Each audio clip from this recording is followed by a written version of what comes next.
joueurs, bonnes joueuses, bienvenue dans Comment on y joue. Aujourd'hui je vous parle du jeu Happy City. Happy City est un jeu pour 2 à 5 joueurs à partir de 10 ans pour des parties d'environ 30 minutes. Dans un premier temps, je vais vous expliquer la mise en place du jeu, puis comment on y joue, et en fin de vidéo, je vous dirai si ce jeu est un top ou un flop. Commençons par l'installation du jeu. Vous prenez les cartes habitation, ce sont les cartes vertes, il y en a de 3 types. La carte qui vaut 1 pièce, la carte qui coûte 3 pièces et la carte qui coûte 6 pièces. Vous en prenez une de chaque si vous jouez à 2, 2 de chaque si vous jouez à 3, ainsi de suite, jusqu'à 4 de chaque si vous jouez à 5. Moi j'installe une partie à 2 joueurs, donc j'en mets une de chaque. Puis les 3 piles différentes de couleurs que vous mélangez et que vous placez sur le côté. Vous allez prendre chacun un Happy Market qui vous rapporte une pièce. Vous le mettez dans votre ville, ça sera votre première carte. Puis un joueur prend le jeton Prums et on donne 2 pièces à chaque joueur. Enfin, on va placer les bâtiments spéciaux. Donc, le nombre de bâtiments spéciaux que l'on place sur le jeu, c'est le nombre de joueurs plus 2. Donc là, si on joue à 2, j'en mets 4. Donc les 4 premières cartes. Et je les place en haut. Ce seront des cartes que vous pourrez prendre pendant le jeu. Voilà, le jeu est prêt à démarrer. Regardons les différentes cartes que l'on peut trouver dans le jeu. Il y a tout d'abord les cartes habitation qui coûtent 1, 3 ou 6 et qui vous rapportent des habitants. 1, 2 ou 3 habitants. Il y a aussi les cartes des différentes piles. Dans la première pile de cartes, on voit que cette carte au dos nous dit que de l'autre côté, il y aura des cartes qui coûtent 1, 2 ou 3 et qu'il y a surtout des cartes jaunes. Dans la deuxième pile, on voit que les cartes vont coûter soit 4, soit 5 et que les couleurs sont équilibrées. Et dans la dernière pile, on voit que les cartes coûtent de 6 à 9 et qu'il y a surtout des cartes oranges. Retournons les cartes pour voir ce qu'il y a de l'autre côté. Vous pouvez trouver des cartes qui vous rapportent de l'argent. Mais ces cartes n'ont ni habitants ni cœur. Elles ne vous donneront pas de points de victoire à la fin, mais vont permettre d'augmenter votre revenu et d'acheter des cartes plus chères. Vous avez aussi des cartes qui, elles, vont vous rapporter des cœurs, donc des points de victoire en fin de partie. Et aussi des cartes qui vous permettent d'avoir des habitants dans votre ville, donc des points de victoire aussi en fin de partie. On s'aperçoit qu'il y a des cartes de différentes couleurs. Le but du jeu aussi, ça va être de faire des combinaisons de couleurs de cartes pour pouvoir récupérer une carte spéciale. Si jamais j'arrive dans ma ville à avoir 2 cartes vertes et une carte orange, je pourrais prendre cette carte spéciale et la poser dans ma ville. Cette carte spéciale me rapportera 2 cœurs et un habitant. Mais quel est le but du jeu dans Happy City ? Dans ce jeu, vous devez construire votre ville avec un maximum d'habitants et que ceci ait un maximum de bonheur, c'est-à-dire de cœurs. Pour cela, vous avez le droit de mettre jusqu'à 10 cartes dans votre ville. Quand un joueur a mis sa 10e carte dans sa ville, on finit le tour jusqu'à revenir au premier joueur, puis on compte ses points. Pour compter ses points, on va regarder combien on a de cœurs dans sa ville, combien on a d'habitants dans sa ville, et on va multiplier ces 2 chiffres. Le résultat vous donne le nombre de points de victoire. Celui qui a le plus de points de victoire remporte la partie. Commençons la partie. Quand c'est au premier joueur de commencer, on commence toujours par une phase de revenus.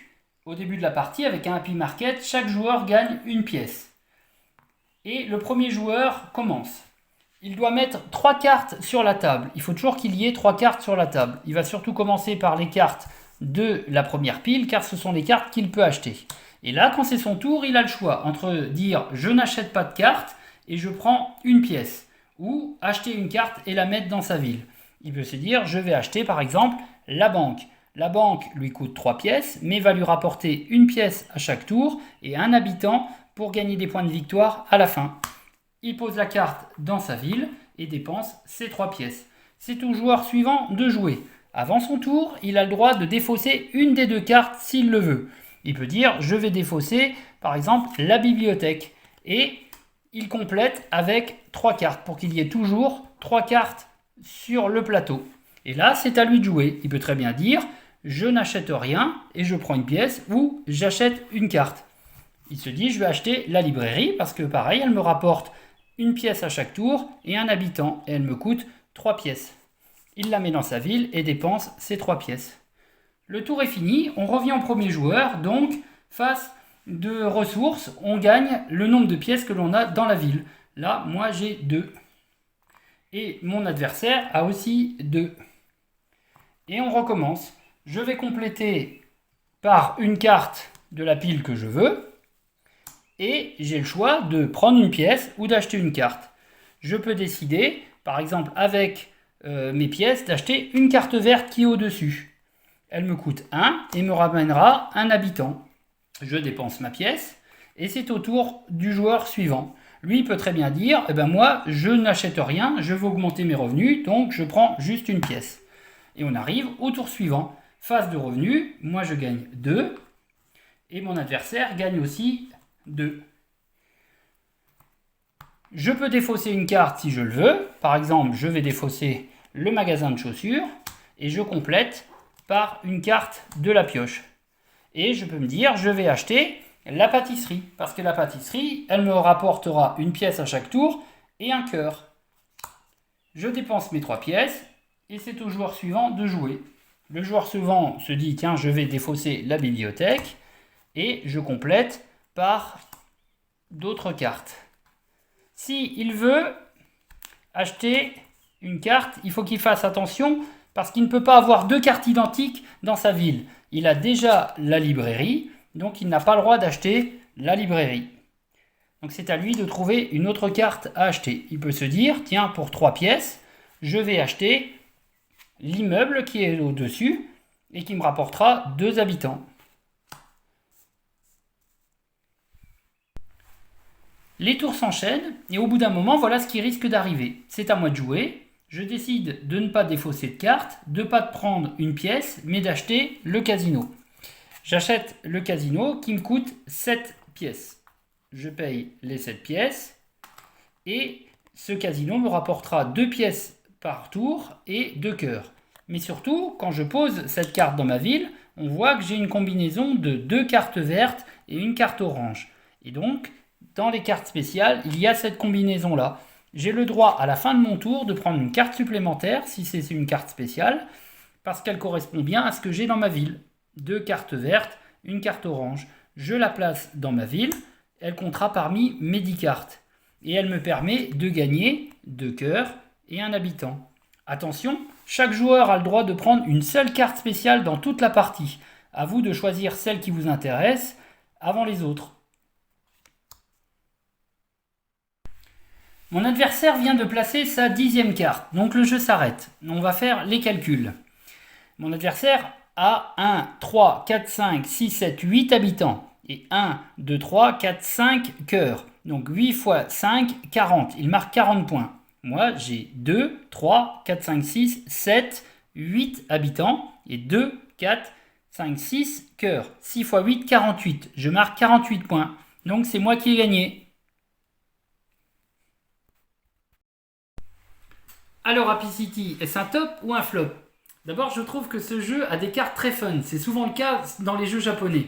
En plus, il est facile d'accès pour les enfants. Je le compare pour ceux qui connaissent à un Splendor beaucoup plus facile.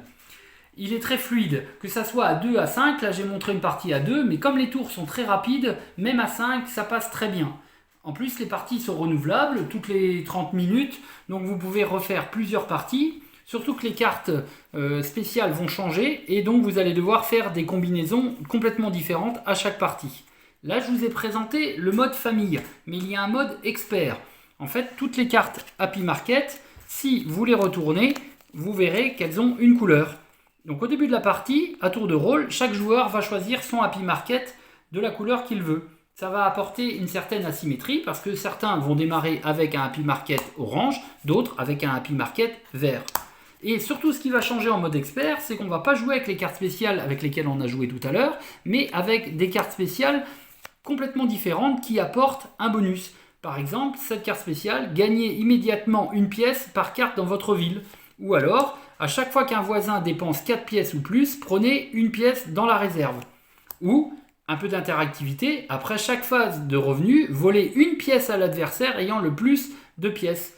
Donc je trouve qu'avec ces cartes spéciales, c'est un peu plus fun, il y a un peu plus d'interactivité et je trouve ça un peu plus rigolo. Donc au fur et à mesure que vous ayez fait quelques parties en mode famille, je vous conseille de passer en mode expert qui n'est pas si expert que ça, vous vous amuserez beaucoup plus. Voilà, ce jeu est disponible à la boutique Au Bon Joueur à Avranches, donc n'hésitez pas à aller le chercher. Je pense que pour jouer cet été avec vos enfants ou avec des amis ou à deux, ça ira très bien. Vous allez passer un bon moment. Et moi je vous dis à bientôt pour une nouvelle vidéo de Comment on y joue.